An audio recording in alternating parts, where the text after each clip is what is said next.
राजा पृथु तथा ऋषि मुनियों द्वारा भगवान विश्वकर्मा की स्तुति। ऋषि मुनि तथा राजा पृथु ने संवेद स्वर में इस प्रकार कहा, हे भगवान, हे परम प्रभु विश्वकर्मा जी, हे देवादिदेव परम देव, आप अखिल विश्व के एकमात्र पालन करता एवं उसे धारण करने वाले ही।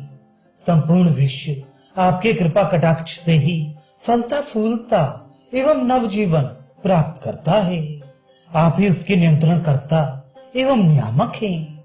आप सर्वशक्तिमान, सर्वव्यापक एवं सच्चिदानंद महाप्रभु हैं। इस संसार का कोई अणु ऐसा नहीं है जिसमें आप विद्यमान ना हो।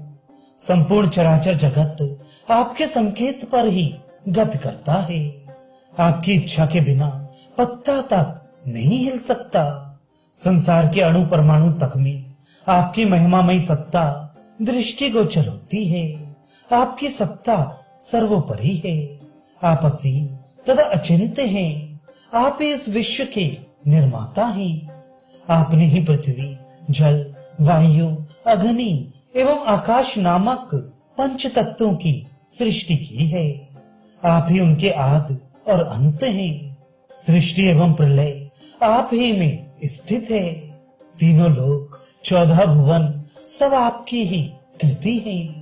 इस संसार में जो कुछ दृश्य अथवा अदृश्य है उस सब में आप प्रतिबिंबित हैं। हे कृपा निधान, आप सबके मन की बात जानते हैं, सबके कार्यों को देखते हैं। सबको ज्ञान देने और अच्छे मार्ग पर चलाने वाले आप ही हैं। आपकी गति सर्वत्र है। आपके लिए कोई भी स्थान अगम्य नहीं है। संसार में कोई भी कार्य आपके लिए कठिन अथवा असंभव नहीं है। आप इस विश्व के रचयिता एवं पालक ही नहीं, व्यवस्थापक भी हैं। हे प्रभु, आपके गुणों का बखान हम कहां तक कर सकते हैं। समस्त वेद और पुराण नित नित कहकर आपकी प्रशंसा करते नहीं अगाते। इस अखिल ब्रह्मांड में केवल आप ही भक्ति करने योग्य हैं। आप भक्त वत्सल हैं। जो भक्त आपका हो जाता है, आप स्वयं भी उसके हो जाते हैं। उसके पर्वत से कष्ट को क्षण भर में नष्ट कर देते हैं। जो भक्त सच्चे हृदय से आपको पुकारता है, आप तत्काल उसकी रक्षा के लिए पहुंच जाते हैं। आप ही की कृपा से सूर्य चंद्र भूतल वासियों को नवजीवन देते हैं। मेघ वर्षा करते हैं। सरिता प्रवाहित होती हैं। वसुंधरा अन्न एवं नाना प्रकार की औषधियां तथा खनिज वस्तुएं देती हैं। आपकी कृपा से ही मनुष्य को कर्म करने की स्वतंत्रता मिली है। वह उच्छृंखल ना हो जाए, इसलिए फल की प्राप्ति को उसके नियंत्रण से बाहर रखा है। आपकी कृपा से ही संसार के कार्य होते हैं। सूर्य, चंद्र, पृथ्वी, ग्रह, उपग्रह आदि गति पाते हैं। ऋषि मुनि आदि तो आपकी साधना करते ही हैं। ब्रह्मा, विष्णु, महेश आदि सभी देवता भी आपकी आराधना करके स्वयं को धन्य मानते हैं। इस संपूर्ण जगत को माया ने अपने वश में कर रखा है। वे जीवात्मा को जैसे चाहती है नाच नचाती है, किंतु जिस पर आपका अनुग्रह हो जाता है उसे माया नहीं व्यापती। वह आपकी दया से संसार में रहता हुआ भी माया मोह से उसी प्रकार अलिप्त रहता है। जिस प्रकार जल में रहने वाला कमल जल से आच्छादित नहीं होता, आपकी ये कृपा विरलों को ही मिलती है। हे परम पिता, आप सबके जन्मदाता पिता हैं। अपनी संतान के कल्याण के लिए आपने सुखदायक मार्गों का निर्माण किया है, जिन पर चलकर वे सद्गति प्राप्त कर सकते हैं। सर्वसाधारण के ज्ञान के लिए वेदों, उपनिषदों, शास्त्रों, पुराणों आदि में उनका विस्तार पूर्वक वर्णन किया गया है। आपने ही अपनी सृष्टि को सुंदरता, सुरम्यता एवं अद्भुत आकर्षण दिया है। चारों ओर सृष्टि में आपकी अनुपम शिल्प कला और दक्षता के दर्शन होते हैं। हे जगत आधार प्रभु, आप ज्ञान विज्ञान से युक्त समस्त रिद्धि सिद्धि के दाता हैं। आपकी कृपा से निर्धन सम्राट बन जाता है, पंगु पर्वत को लांघ जाता है, बहरा सुनने लगता है और अंधा देखने लगता है। आपकी इस महान क्षमता को देखकर ज्ञानी जन आपको ज्ञान से, कर्मकांडी कर्म से तथा योगी जन योग से प्राप्त करने का प्रयत्न करते हैं। आप इनसे जितना प्रसन्न होते हैं उतना ही भक्त की निश्चल भक्ति से प्रसन्न होते हैं। आप बाहरी आडंबर नहीं, हृदय की निर्मलता को देखते हैं। आपका भजन पूजन करके ही श्रद्धालु जन मोक्ष को प्राप्त करते हैं। श्रद्धालु भक्त बिना तर्क वितर्क के इस तथ्य को स्वीकार करते हैं कि आपके ही प्रकृतिमय गुणों का आश्रय प्राप्त करके आप स्वयं ही परमाणुमय गर्भ को धारण कर ब्रह्मांड को जन्म देते हैं, जिसमें सब देव, दानव, यक्ष, गंधर्व, मानव, पशु, पक्षी, चेतन जड़ आदि उपस्थित रहते हैं।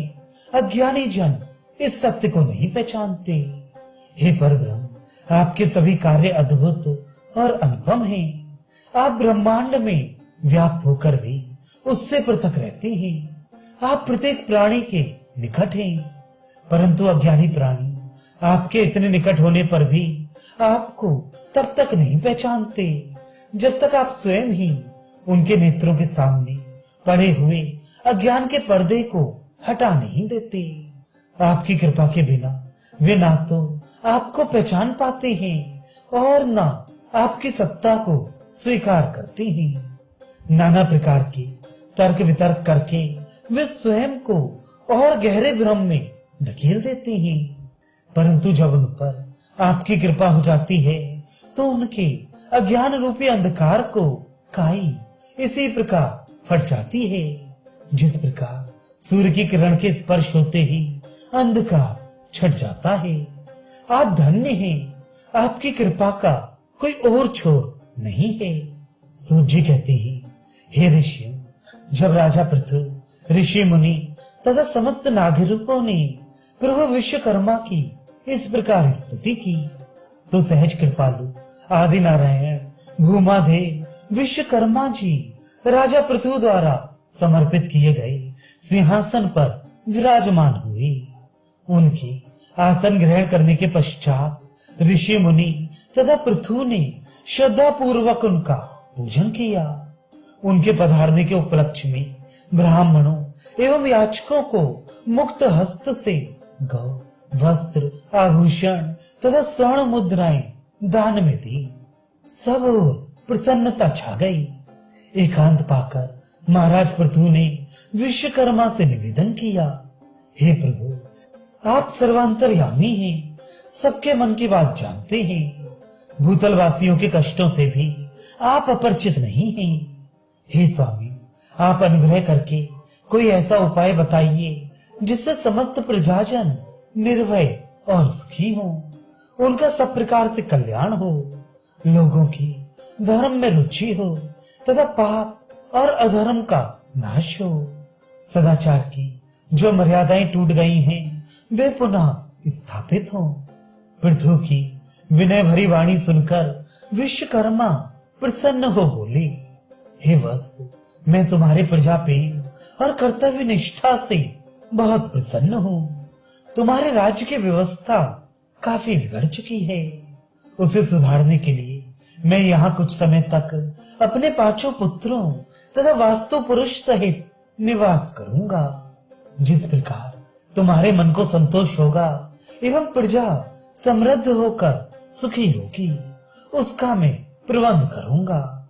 इसके अतिरिक्त तुम्हारी जो भी शुभ अभिलाषाएं होंगी उन्हें पूर्ण करूंगा। सूत जी कहते हैं, हे ऋषियों, विश्वकर्मा जी ने राजा पृथु की समस्त अभिलाषाएं पूर्ण करने का जो वरदान दिया था, उसका कारण यह था कि पृथु ने वेदों के ज्ञाता ऋषियों के साथ मिलकर उनकी जो स्तुति की थी वे उन सूक्तों के आधार पर थी जिनका वर्णन वेदों में किया गया है।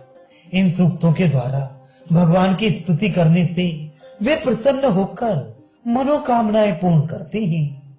इन सूक्तों की एक विशेषता यह है कि जो व्यक्ति इन सूक्तों के द्वारा नियम पूर्वक विश्वकर्मा की स्तुति एवं आराधना करते हैं, वे सदैव काम, क्रोध, लोभ एवं मोह के चंगुल से बचे रहते हैं। ईर्ष्या द्वेष के कभी शिकार नहीं होते। उनका स्वयं का जीवन सुख शांति से व्यतीत होता है। मृत्यु के पश्चात वे जन्म मरण के भव बंधन से छूटकर परम पद के अधिकारी होते हैं। ज्ञानी पुरुषों ने कहा है, जिस मनुष्य पर भूमा देव श्री विश्वकर्मा जी की कृपा होती है, उसकी वंश वृद्धि होती है। संतानहीन को संतान प्राप्त होती है। उसके घर में नित्य प्रति आनंद मंगल की घड़ियां आती हैं। अष्ट सिद्धि तथा नौ निधियां उनके यहाँ स्थायी रूप से निवास करती हैं। उसे कभी किसी प्रकार का कष्ट नहीं होता। इसके प्रभाव से उसके आश्रित जन भी सुखी जीवन व्यतीत करते हैं।